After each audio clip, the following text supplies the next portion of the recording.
All right, good morning, everybody. It's another Wednesday, so that means it's time for a Water Cooler Wednesday, August 6th. So I'm joined as always by Dwayne Gibbs. Dwayne, what's up? Hey man, how's it going? Going good, going I don't know, good. I don't know Busy. about you, but we are getting flooded out here in North Carolina. We had rain since last Thursday. Oh, It's, really? whether it's raining or it's misting, nonstop rain. So Hmm. over this, times like this, miss the Sunshine State. Yeah, Have to go to a TV and put something on that's shiny, that where the sun's out shining, because it's gloomy here. yeah, we're getting the typical afternoon thunderstorms, but they're a little bit later. They're about 5 o'clock these days, so not Mhm. bad. Not bad, but it's hot. I'll tell you that. I was out this morning and did my little walk. Forgot to do a tip of the day, but I just went on a short walk because I had a lot to get ready for today. I got some new numbers and stuff about the industry. So, as you know, I was kind of keeping an eye on what's happening in the future, what Hmm. we can anticipate. I've got some deals. If we get to it, I'll show you that I've actually had to create all the paperwork for. And I thought that'd be interesting because a lot of people don't know what paperwork's involved with a note closing, and the fact that you actually can create the paperwork yourself quite easily today, but it's detailed. You got to make sure that you're right on top of everything. So I've been working on that. But let me show you some of the new stats that are out. One of the websites that I pay attention to for stats of what's going on really in the overall economy is Zero Hedge. I don't know if any of the listeners are familiar with that, but it's something that I look at on a fairly regular basis. So I'm on their website, zerohedge.com, and I have no tie-ins with them or anything else like that. I'm just sharing the information, but they did a really good job of compiling data directly from the Fed and from Experian and all sorts of different sources here. Because it is one thing that we look at, right? What's the debt load? What's going to happen in mortgages? Are we going to see that non-performing influx of notes or not? And a lot of that, the precursor is debt. And you and I have said this many times that it typically happens with credit card loans first, then auto loans, and then mortgages. That's been the normal pattern for a long, long time. So we keep an eye on that. The only time that's changed is this time around. So is that going to be different this time around? Is it delayed? Is it something that they're kicking down the can? Well, let's dive into it here. So overall debt has increased. It went up by 1%, which is $185 billion. Again, just to show you how big our economy is here. But quick snapshot of stuff. Mortgage balances grew to 131 billion in the second quarter, totaling $12.94 trillion Mm, at the end of June. So are we in a big industry? I would say so. I'd say. 12.94, basically $13 trillion People ask me the worth question, of, is there any space? I'm like, just a yeah. little, just a little. Yeah, it's a big. Now again, not all of those are sellable notes and that sort of thing. I get that, but it's a big industry. And don't forget, Fannie Mae, Ginnie Mae, I mean, Fannie Mac, these government agencies that were created, they buy paper and they buy paper at a discount. I mean, so they are in the note business. So that is a part of the makeup of our industry. Home equity lines have risen, and that makes sense, right? Home values have gone up, so people use home equity lines of credit for good reasons, for not so good reasons. Good reasons being investments. I mean, if you can still borrow a home equity line, for 5, 6%, and you can invest in something else like notes or what have you, and make 12%, well, that can make a lot of sense to do versus home equity line to buy a depreciating asset like an automobile or a vacation or boat, something like that. But so that those lines of credit have risen by $9 billion. We've got credit card balances rising, up 6% basically from a year ago, 5.87% to be more precise. And again, that's an indicator there. So the balances have risen, but of those balances, are they delinquent or not? That's something that we're more interested in than just the balances that people are looking at here. But that just to compare, by the way, credit card balances total 1.21 trillion. Mortgage balances 12.994 trillion. Auto balances at 1.66 trillion. So the balances there rose by 13 billion in auto balances. And then you've got the interesting one coming up here that a lot of people, I think, uh, were caught off guard with is the old student loan. Yeah, I failed to look at that. So many people, well, my loan will just get forgiven because everybody else's loan is getting forgiven. And they just said, well, I'm not going to pay. Well, that wasn't the case, everybody. There are only certain loans that got forgiven, and the rest, guess what? They're going to have to start making payments again. And a lot of people are going to be caught off guard with that. So student loan balances edged up 7 billion. So they're at 1.64 trillion dollars, bigger than the credit card industry on even level with auto loan industry numbers. And so interesting charts that they have here. You can see the overall debt, and they have it divided by colors here, just on the upswing again. We got mortgages here. Originations increasing slightly, 458 billion newly originated in quarter two. There were 188 billion in new auto loan and leases during quarter two. Credit card balances 78 billion uptick by 1% in the second quarter. Home equity lines rose 18 billion as well. And you can see those numbers here. And again, if you want to see the video version of this, you can check it out on YouTube. But for those who are just listening to this, there's charts with all of these that they've laid out, and you can check it out at Zero Hedge if you want to see those as well. Credit quality. The credit quality on newly originated loans were mixed. Credit scores of newly originated auto loans decreased. Median score for auto loan originations decreased by 6 points. Versus there was an improvement in credit quality of mortgages. So you still need better credit, to get a mortgage. Not so good credit with the automobile loans, right?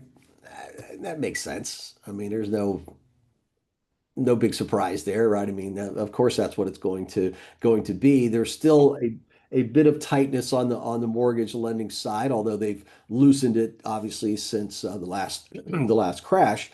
But there's still more requirements for credit, down payment, debt to income ratios, things like that. What's that uptick? Is that the time of COVID? These were mortgage originations by credit score. Oh, So gotcha. Yeah, I in the see an light uptick blue are there. the So yeah are the I thought time 760 frame wise plus. that was during COVID. Yeah, so the 760 plus scores got a lot more loans in the last quarter of starting in the last quarter of 2020 and then going into 2021, which is right after COVID. So yeah, a lot. And again, the property values were down a little bit back then, and so the big credit people were coming in and buying up. Had an uptick also though in lower credit scores, but we're back down here because again, people are buying less, right? I mean, Sure. it's expensive. I mean, just looking around, you start running the numbers and go, yeah, gee, I like that house. What would the payments be at 7%, versus 2%? And it's for most people are like, forget it. I'll just wait, just wait it out, see what happens. I'm not paying, signing up for 30 years for those kind of payments. Foreclosures, more news. And I don't know, I've been reporting this for I don't know how long now, Dwayne, and just looking at these same charts over and over again through a variety of sources. But Mhm. you can see that foreclosures basically came to a halt right after the big crash, and that's when they did all the forbearance stuff. They moved, Yes. kicked the can down the road. They did all those workouts, and of course that was coming back from the big crash here in 08, 09, 010. And to describe this chart, I mean, it just goes up from, nowhere up to a big peak here. And then all the way up to almost, what was that? Just like a quarterly basis, almost 600,000 foreclosures, which is just unheard of today. So the foreclosure rate is so much lower. I would estimate that at less than 50,000 in a quarter. Is that about what you're eyeballing there, Dwayne? Yeah. Yeah. I So mean, go ahead. 2025 quarter one, it looks like maybe 500,000 foreclosures nationwide, everybody, nationwide. Well, what the heck is going on? It's just everybody making their payments. And no, it really is still coming back to what I've said, I think on the podcast, what I've said on this show. The government is pushing banks and have been since 2020, have been pushing banks to work with people to try to prevent foreclosure to the point it's getting ridiculous. They're letting people go with unpaid mortgages for 5 years before they're finally selling that as a non-performing loan. And don't Yeah, forget, it's everybody, ridiculous. yeah, you look, I get it, sympathetic and that sort of thing, but at some point in time, you gotta pay to stay. And we're fronting that money. That's the other thing. You got to remember that's all of our money that is allowing people. We're losing money while some people are just not making their mortgage payment. And I've looked at some of these notes, I've looked at the paperwork behind it, the stretching out of loans to 50 years, the lowering of interest rate, the modifying, and then people just go back and redefault. They play the system, and that's what irritates me is playing the system. Great if we can help people, Absolutely. to get back on their feet. I totally get that. But when you see people manipulate the system and go 5, 6 years without making a payment, and that's costing everybody else, taxpayers, money, that's not right. And at some point in time, that has to stop because we're bailing out Fannie and Freddie all the time. And as I've been saying, that the cracks in the wall are there. This dam of legislation and the forcing of these lenders to work with people who are clearly manipulating the system, that's got to stop at some point in time. And then that number will probably jump up. It's artificially low right now. I mean, when you go back, we're looking at a chart that goes back to all the way to 2003. In 2003, we averaged about 150,000 foreclosures per quarter. Hmm. So it's been held artificially low since the first quarter of 2020, and that's just, something's got to break at some point in time. But again, you got people who want to get into real estate and they're looking at buying foreclosures. Well, there's your inventory, folks. You had 50,000 new homes in the first quarter to nationwide that you could buy. How many Yeah, in your local area? what are you gonna do with that? So it's pretty interesting to see that. Let's see.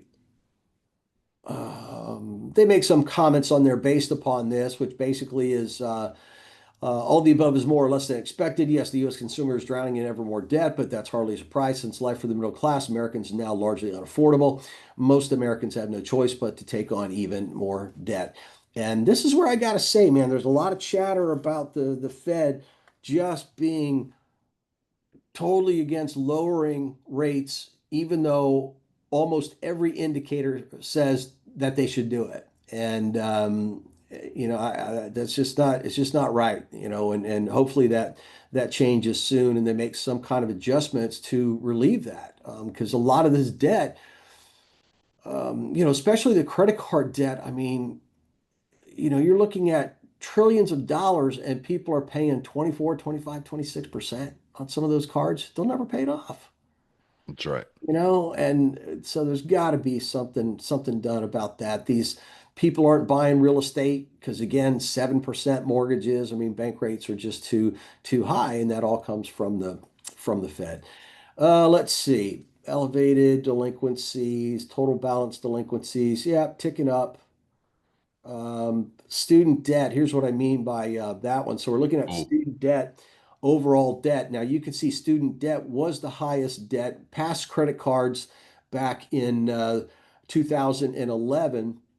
And as far as delinquencies, I'm sorry, we're talking about delinquencies now on credit cards, mortgages, auto loans, and revolving credit. And the highest one was student loans. They took over in 2011. Credit cards went down drastically after that. And a lot of that, remember COVID cash? all that Everybody got money money. everybody got free. Yeah. Yeah, so you can Free see money. again, you can see a delinquency spike, and then it all goes down on everything except for student loan debt started picking up. But student loan debt all of a sudden went, what was that, 2021 drop down to very low delinquency. Well, again, because debt forgiven, don't have to pay this and that carried on all the way through fourth quarter 2024. And now they're having to pay again. And guess what? Delinquency, I mean, that's almost a vertical line, right? I mean, from the quarter one of 2024 to the first quarter of 2025, that is virtually a vertical line just going straight up, right? Mm. Yeah, crazy. So that they're at 13% delinquencies, and that's serious delinquencies. That's over 90 days. So a lot of people, I think, were thinking they were going to get a free ride on that student debt and didn't work out that way. Which again, look, you can say what you want about the student debt situation, but um, that's taxpayer money as well, folks. And subsidizing these schools and the tuition goes up and the whole story. So I get it. But at the same time, there's a lot of people who paid student debt back. So it is what it is, and that is definitely going to affect ability to pay mortgage payments and things like that. So it is something else that we're taking a look at because in the past, I don't remember a time in the note business when we talked about credit cards, auto debt, and consumer and student debt. Yeah. It's just a new variable. Yeah, it is. I mean, it's a problem. They had on nightly news the other night that hey, everybody's gonna have to start paying it back. And I mean, they really don't talk about that much in the news, but they were hammering it, saying, "Hey, these notes are coming due. That you're gonna have to start paying these loans back at Yeah. some point." Just like to your point, I mean, it's a major problem. We've never really had to talk about it before, but going back a year and a half ago, they just let it all go and said, "Oh, well, everything's going to be okay." Everybody got the happies and said, "Oh, I'm not going to have to pay it back." And your high-end investors knew that wasn't going to be true. They Yeah. have to pay it. So why does this affect the mortgage industry if these are all kids? Well, they're not all kids. That's what, we have in our brain is student debt. We're still calling them students, but look at this chart, Dwayne. So you've got brought it down to age groups. So you've got the 40 to 49 year olds, you got the 30 to 39 year olds, you got the Mm. 50 plus year olds and the 18 to 29 year olds. The most delinquent, 90-day serious delinquent, the highest category is the 50-year-olds with just a tick over 18% serious delinquency rate. So Still it's have, not just a young person's problem here. These are people who own homes, and that's what I'm saying. So there's a chance that there may be some delinquencies. Now, again, we're in a great position where if these loans on the mortgage side don't get paid and they do end up in the private sector where we can purchase those, we can buy them at a deep enough discount to work with people. And that's the thing here. So this is not a grab for somebody's property. This is buying these notes that the banks have just been, they can't change the balance, so they stretch it, they change interest rates, they do all this stuff, and none of it really works because they just keep going over and over again and changing it where we can finally come in and say, look, let's make some kind of permanent solution here, but you gotta start making payments, and get things done so we can really help these folks out. And by the way, the second highest category is the 40 to 49 year olds. So first highest category is 50 plus, second most serious delinquent age group category is 40 to 49, and they're at a good 14% delinquency rate. The third is the 30 to 39s. The lowest is the 18 to 29 year olds. Yeah, so these are home buyer ages that we have to take a look at. But if you look at the next category here, which is new foreclosures and bankruptcies, again, that foreclosure rate is just so low, being artificially held back. That's why you're not seeing inventories of non-performing loans. That could again change, but we'll see some big things happen in the economy if that were to change. I think overall it would be good because we need lower prices. I think homes are way over inflated on price. I mean, I don't know what's specifically going on in your local area, Dwayne, but I can tell you in my local area, I just look at some of these prices. yeah, You got to be nuts. There's no way I would even entertain buying that for that price. It just doesn't, you don't have to be a real estate expert to look at some of these prices and just go, no, no, no, no, no, this is not going to work. So I think, You'll see two-twos for a mobile home up here going yeah, for 85,000 yeah, and $90,000. It's out of bounds. yeah, yeah. So there you go on that end, everybody, and you can take with that what you will. I guess the biggest walk away is, are we seeing it affect the mortgage note industry, which is what we specialize in? And the answer is no, not yet. But I've been saying that for a while. It's going to take a little bit more. It'll be more pronounced in the news because it'll come with a major change. But in the meantime, on the more positive side of things, the performing loan inventory is great. It's Yeah. going really, really well. There are still real good bargains out there. There are people who have money. There are people who don't have the debt. And there are people who are finding these more niche markets. So this is a note that I've been working on the last couple of days here.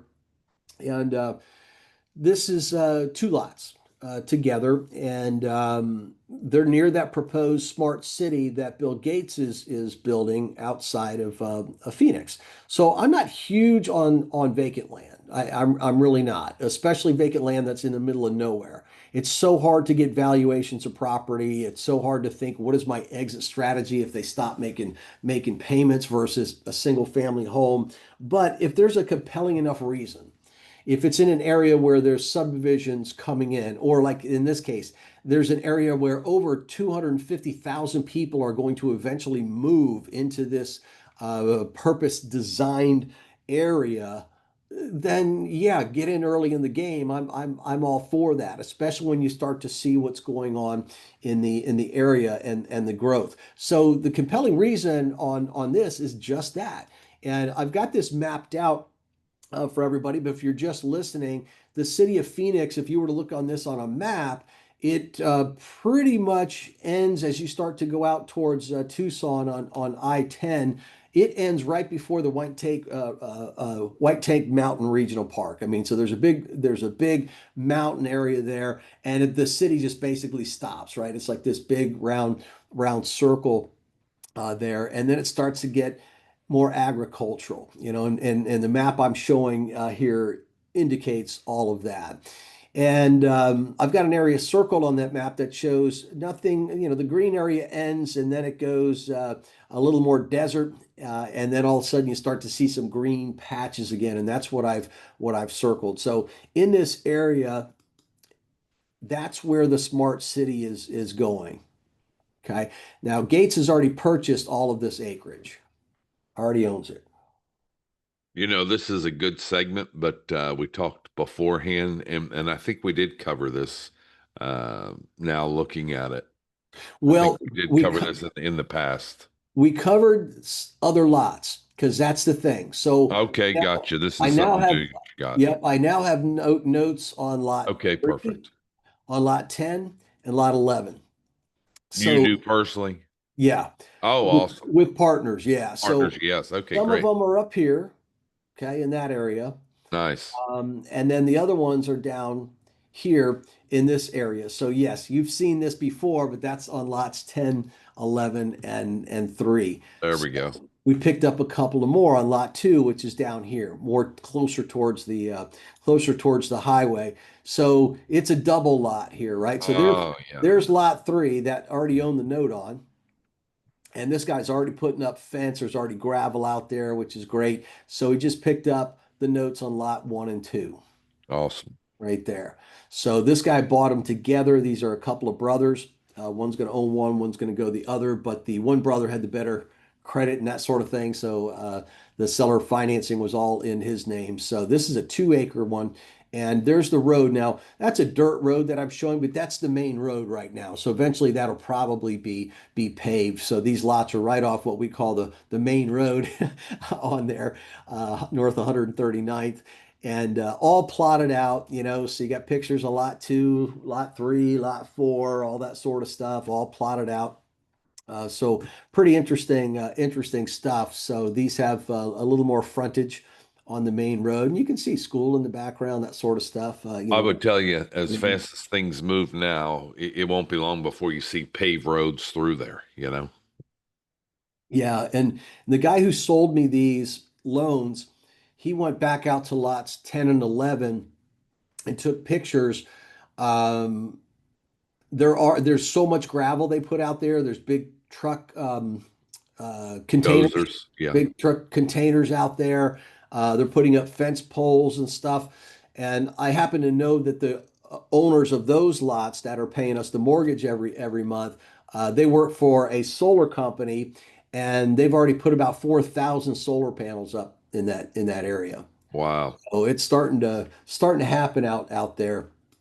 So you're right. You saw that chart before, but different lot, but very similar. So the guy bought it for $52,000, and yeah, I get all the paperwork, right? I get all the paperwork. I put it all together. I see how much they've actually brought to the table. So they did bring 15,000 bucks to buy this one. They now have made 8 months of payments on this. They've never been late. Never been late on a payment. In fact, they've been early on a payment. And I did happen to notice here that they made an extra $5,000 for principal reduction because this loan's a little bit different. This loan was set up where there's a balloon. Okay, so it was set up for 50 months of payments and then a balloon. So it's a little bit different. So when the borrower puts $5,000 extra, so they're making their monthly payment of $391 a month, never been late, been early as a matter of fact, and then they come up with another $5,000. Now again, they brought 15,000 to the table already. They've been making payments for 8 months, and now and within 4 months, I think they came to the table with another 5 grand. That 5 grand, very important, by the way, everybody, to catch that on the payment history, because if you don't get a loan payoff before you buy this, you're going to think the balloon is 30,000 bucks. Because if you look at the amortization schedule, the balloon should be $30,621. But because he's paid $5,000, they took it right off the balance of the balloon. And that dropped the balloon down to 25,621. Nice. You don't want to make a $5,000 mistake, everybody. So again, it's always in the details of the paperwork to look at and understand what that means. The other lesson there is a lot of times before these loans, you get a payoff statement, and that shows you everything where it is on that particular day. So I happen to catch it with the payment history, but I would have gotten a payoff letter before closing this, and I would have caught it then and had to make an adjustment on the numbers. So we're buying this one at 11% yield, and we're going to get 42 months of payments. What's that? Four years? Just less than 4 years? Just, yep. Just three something years, and then a nice balloon of 25,621 bucks. Now, I bet this loan, once again, when you start to look at this and you look at the patterns, this guy wants to pay this loan off early. There's no question about that. So the other interesting thing about this one is to show you how relatively simple it is to close on a note transaction. I have templates of all of the contracts that I need for this. And most people would never have that. And of course, I share that with my members and partners and all those sorts of things as well. But with my partners, because I'm partnering on this note, I actually draw up all the paperwork. So I fill in the blank contracts. What do I need? I need a purchase and sale agreement. Okay, I've got that. And I've got to write that up. I take all the information from the various documents, compile that on the purchase and sale agreement, and write that up. Great. Both parties sign that. And what I mean by both parties is the note buyer and the note seller. That's where we're coming to an agreement on the terms. That's our contractual agreement, the meeting of the minds, if you will. That's our contract. So the price is disclosed, when we're closing it, all those things done. So I've already completed that. And then when I am buying this, because this is also on a contract for deed basis, which is another reason this guy wants to pay it off early, is I'm going to need an assignment of the beneficial interest in the agreement for deed or contract for deed. So again, I've got a template for that, and I go through the documentation and I compile that information. Have that ready. The contract for deed in this case also acted as the note. So all the terms of the note are in there. I don't need a separate allonge for the note because of that. It's recorded that way. That's fine. So the other thing I need is a deed, right? Because with a contract for deed, I go on the title. The interesting thing on this one is, as I'm researching it, the guy I'm buying these notes from, he bought the land, right? So he bought Mm. the land. We'll call him Dave. Dave bought the land, and then Dave sold the land to other parties. So he's got two separate deeds. He's got a deed to lot one, he's got a deed to lot two. So we'll call him Dave. Dave has those ownership. He's going to stay on that ownership until paid in full. He created one land contract. And the one land contract says that they get the title to both of the properties when the loan is paid in full. Was that clear? Yes. Okay.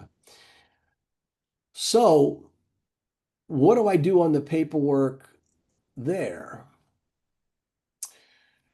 Well, since Dave got two individual deeds, I've got to get two individual deeds. So I need a warranty deed from him on lot one, a warranty deed on lot two. That puts me and my partner as owners of that property.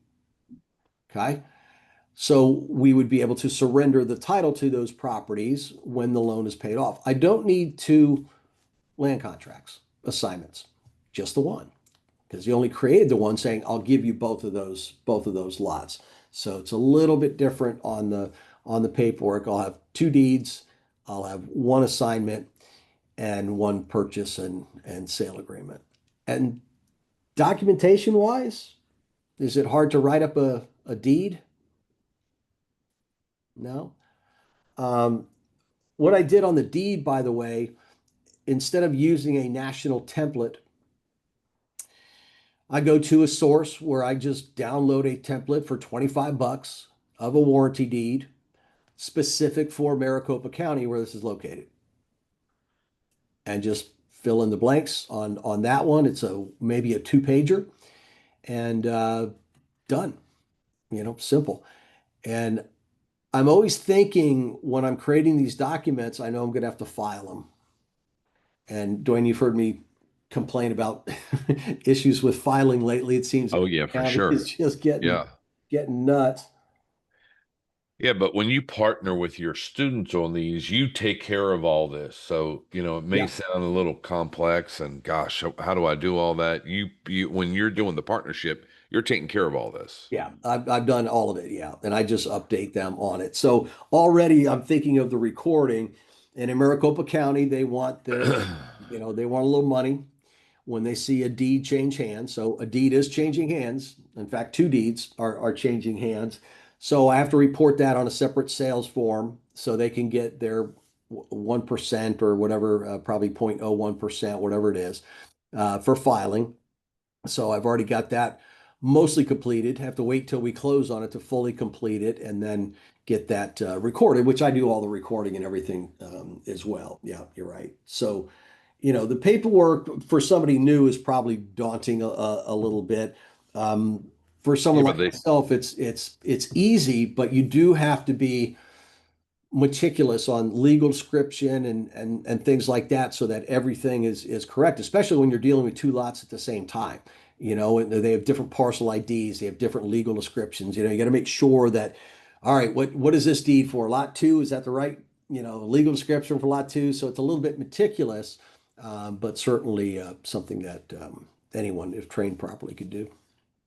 Yeah, I was talking to a gentleman yesterday and he was asking the difference between your one-on-one and your partnership. And so even if somebody doesn't want to partner with you and they want to learn this on their own, you're not creating these videos to where they have to go learn. I mean, you do have training, but if somebody's new into the business and really wants to learn this is your one-on-one program. Will you'll walk through and do this and help them have a better understanding about it, correct? Yeah, absolutely. Yeah. So again, that's what I mean. Anybody could complete those contracts, and it may, if you're just listening to this, it may sound a little more complicated, but remember, it's a fill in the blank. contract. And what I normally do is I give somebody, just like with the warranty deed that I bought, they give me a blank one and then they give me one that's already filled out. And Right. basically it's highlighted red, and so the red's saying, hey, change this on yours to reflect, the address, who the buyer is, all that sort of stuff. And that's really all it came down to. And so it's a pretty simple process, and it comes with instructions and all that too. But yeah, I could guide somebody through all of that. Yeah, so there is a difference between the mentorship, the consulting versus the partnering. Yeah. Um, Sure. I yeah. I see that you put your website address up there. That is for the free video that Kevin created. So you want to go to learn.kevinshortell.com and just register. It's free. He created an awesome 4 series video series that walks you through how he breaks down his deals, how he analyzes them, what's the determining factor of what's a good deal, what's not a good deal. And so it's absolutely free. So go to learn.kevinshortell.com and you will receive these free 4 series. And so at any time you have any questions, you want to shoot us an email. I know that we had somebody shoot us an email yesterday saying, hey, tell me more about that. I have questions. And we were able to help that individual out. So that was good. Yeah, and on learn.kevinshortell.com, you go to more specifically not just the website, but you sign up to receive the what's the actual thing there? Questionnaire. Yeah, but there's a Talk about the registration page. yeah. Let me just pull that up real quick. Um, Yeah, so there is a registration page. Yeah, and that's what triggers them to get the Yep, videos, right? that's Yeah. So correct. yeah, it'll say join our mailing list to receive updates and tips. And you just register with that and join the list, and then all the videos and that sort of thing will come with you. And the videos are above and beyond what you're showing here. Here I'm showing you a summary of all the stuff that got me to that point. So Yes. there's a lot of documentation behind these deals that, I make these videos where, 8, 9, 10 slides. It's pretty simple, but believe me, there's a lot more documentation behind this that I have to go through to get to the point where I can summarize this and fully understand the deal. And that's, again, that's what smart investors do. You want to invest in something that you understand. Not something that you don't understand. So when I start to go through these, again, I'm looking for numbers, I'm looking for stories, and I want the totality of that to go, yeah, okay, I got it. I understand this whole deal. Just to kind of give you an idea, by the way, here's the file folder for lot one. Now, again, I know some of you are just listening to this, but Dwayne, how many items are on there? Probably about 50. Okay. So now some of these are things that I've created and everything else. Some of them are pictures, but again, that's what you have to do. So there's not really anything I don't believe I know about this deal. And that's what raises that level of comfort from when they bought the deal, how it was closed, what the title company was, did they get all the proper documentation on this? What's the amortization? What is, all of this? Was it closed properly? Yes, these were sold through real estate agents. Were all the documents done? Were they recorded? I'm buying this from a trust, so there's a couple additional documents that I needed. There's the deeds. Here's those other templates and forms that I got to fill out. So all of that is in this. But yeah, you're probably right. There's probably about 50 different forms on there, including pictures and stuff, payment Oh, histories, wire instructions. I mean, everything, title insurance, everything is there. So that's what I go through to then compile these to do videos. So on the free video series that you'll get at learn.kevinshortell.com, I go through that process. So it's much more detailed for you. So it'll give you a real taste of the business. But it's so like building out a Broadway play. So script by script, being able to build it out and show. So yeah, a yeah. ton of information there. Yeah, yeah. So good stuff. So a lot of good deals on the performing side. If I were you, focus on the performing side right now. You can peak every once in a while at the non-performing, but the inventory is just not there yet. Will it be in the future? Possibly, but don't sit on the sideline saying, well, I'm going to wait until there's going to be some good deals on the non-performing note side. There were guys teaching that as long as a year and a half ago. And guess Mm, what? They're still waiting, so yeah, that doesn't work. You've got to look at the industry in its totality and say, well, the inventory's here now. I can get these great performing deals. If it switches over, I can make the switch. Plus, I'll go in armed with a lot more knowledge of how to get these non-performing notes re-performing, which is going to be the key to making money in that realm. So don't sit on the sidelines just waiting to see I'm going to get some big discount out there one day when you can buy these great performing notes making 10 to 12% safety, as far as investment to value, investment to balance, all good things in there. And again, less competition, better better returns right now than foreclosures. Why? Because well, I showed you the foreclosure inventory. It's low, and I know for a fact, and Dwayne, you know some of these companies as well that buy property and then sell it with notes. The selling with notes is the easy part. Buying the property at a deep enough discount's the problem they're running into right now. So absolutely. if bigger funds are doing that, guess what? You are too. So if you're a real estate investor and your business is slowing down, you really got to take a deep look at the note side of the business as well. But we'll keep an eye on you for all the other research, and you can tune in if that scenario changes. I'll be the first one to let you know that that's coming down the pipe. So thanks everybody for tuning in. Dwayne, thanks for joining in as always. And we'll get this posted on YouTube as well. There were a lot of charts and graphs on this one. So if you want to take a look, I hope to have it up before the end of the day today on YouTube. On YouTube, just go and search my name, Kevin Shortell. You'll find the Kevin Shortell channel. Please like and subscribe that as well. And you'll see all those videos there, plus my Note Investor Tip of the Day, which I do Tons of information. almost on a You're almost out, on you're a out daily. in the social media, out in the social. Yeah. You got it. All right. Thanks again, everybody, and appreciate you and look forward to putting together another one of these for you real soon.